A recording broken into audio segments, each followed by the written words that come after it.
భగవద్గీత 2వ అధ్యాయం 17వ శ్లోకం. సాంఖ్యయోగం. శ్రీకృష్ణ ఉవాచ అవినాశితు తద్విద్ధియేన సర్వమిదం తతం వినాశమవ్యయస్యాస్య న కశ్చిత్ కర్తుమర్హతి. భావం: శ్రీ భగవానుడు పలికెను, ఈ దేహమంతటా వ్యాపించి ఉన్న ఆ ఆత్మతత్వం నాశనం లేనిది అని తెలుసుకో.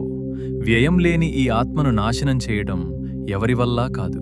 సందర్భం: గత శ్లోకంలో శాశ్వతమైనది, అశాశ్వతమైనది అని రెండు ఉన్నాయని చెప్పిన కృష్ణుడు ఇందులో ఆ శాశ్వతమైన ఆత్మ గురించి స్పష్టత ఇస్తున్నాడు.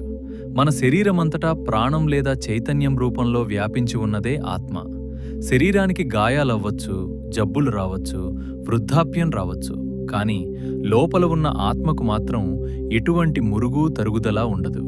దానిని ఏ ఆయుధమూ నాశనం చేయలేదు అని చెబుతూ అర్జునుడి మనసులోని నా చేతులతో నా వాళ్లను చంపేస్తున్నాను అనే అజ్ఞానపు భయాన్ని, అపరాధ భావాన్ని కృష్ణుడు తొలగిస్తున్నాడు. రేపు మరో గీత శ్లోకంతో మళ్ళీ కలుద్దాం. Subscribe for more Gita for life.